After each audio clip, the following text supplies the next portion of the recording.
Nagkasundo ni Kristo,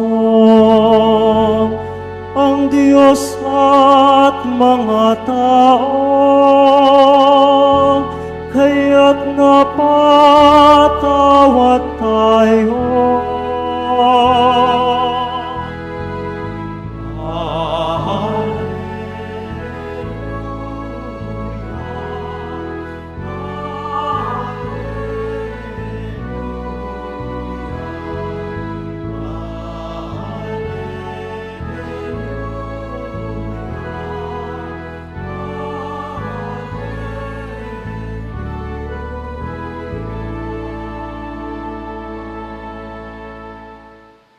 Sumainyo ang Panginoon.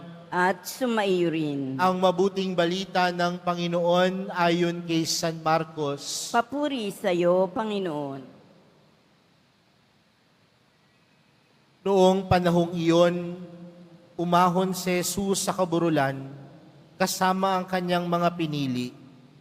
Humirang siya ng 12 na tinawag niyang mga apostol upang maging kasakasama niya, suguing mangaral at bigyan ng kapangyarihang magpalayas ng mga demonyo.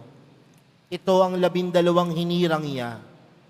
Si Simon na tinagurian niya ng Pedro, si Santiago at si Juan na mga anak ni Zebedeo.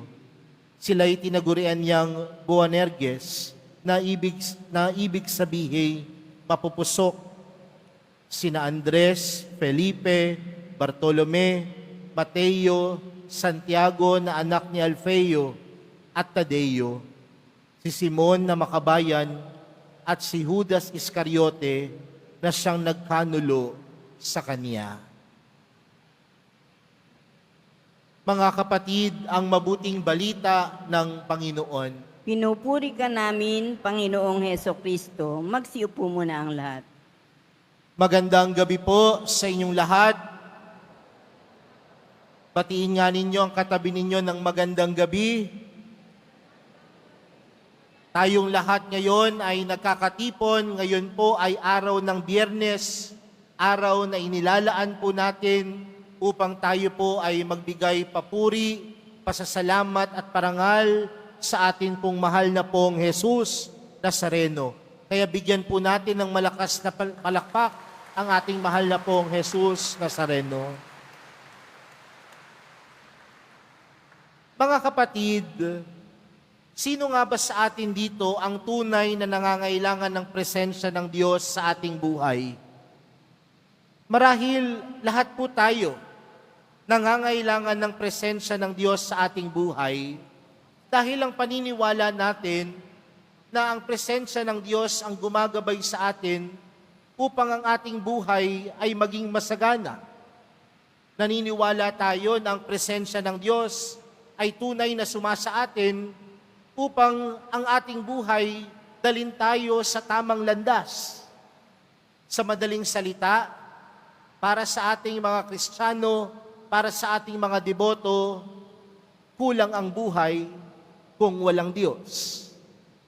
Para sa ating mga deboto ng mahal na pong Jesus Nazareno, kulang ang buhay kung walang mahal na pong Jesus Nazareno na gumagabay sa ating buhay.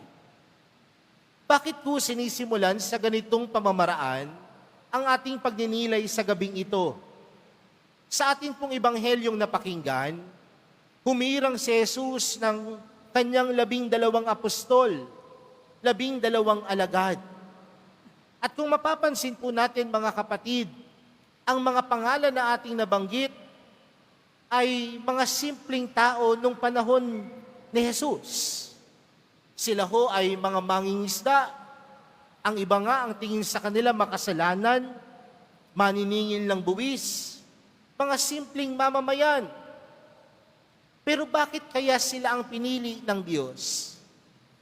Dahil sa kabila ng kanilang kakulangan, sa kabila ng kanilang kahinaan, alam ni Jesus at alam marahil ng mga alagad na ang pupuno sa kanilang kakulangan at kahinaan, walang iba kundi ang Diyos.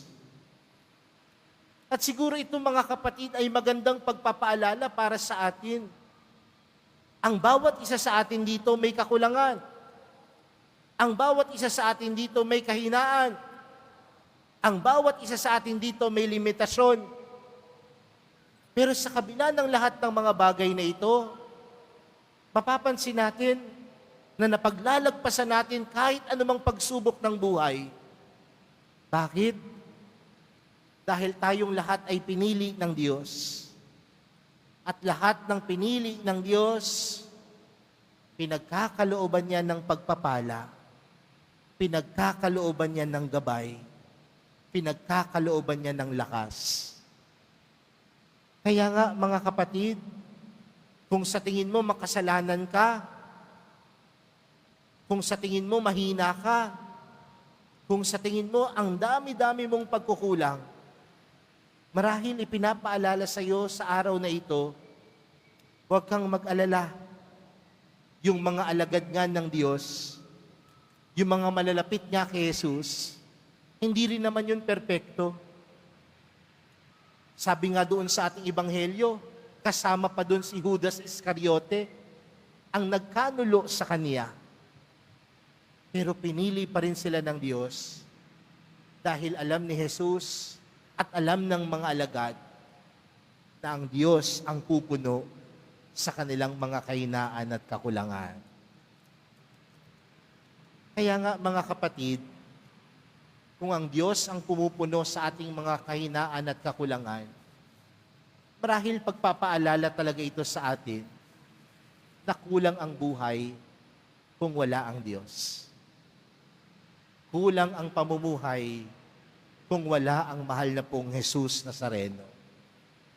Dahil sa pamamagitan niya, doon tayo humuhugot ng lakas.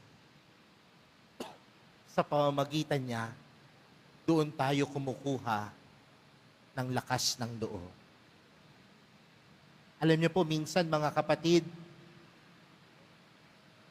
may nakausap po ako isang nanay ng isang batang may sakit.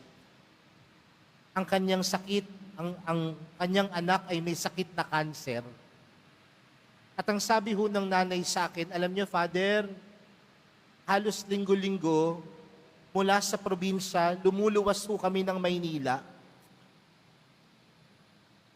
Pumipila po kami sa isang ospital sa PGH para lamang po mapagamot yung aking anak. Minsan, bago po yung araw na sumapit, nandito na po kami sa Maynila para maaga kaming makapila doon. Mahirap po yun, Father. At sabi ko sa kanya, paano niyo po napaglalagpasan? Alam niyo po kung anong sabi sa akin ng nanay, ano ka ba, Father? Simple lang. Alam ko kasing hindi ako pababayaan ng Diyos. Alam ko po kasing hindi ako iiwan ng Diyos. Alam ko po kasing kumakapit ako sa mahal na pong Jesus Nazareno. Kaya mga kapatid, kung meron man tayong kahinaan, kung meron man tayong limitasyon, kung meron man tayong kakulangan, pagpapaalala po sa atin, meron pong Diyos.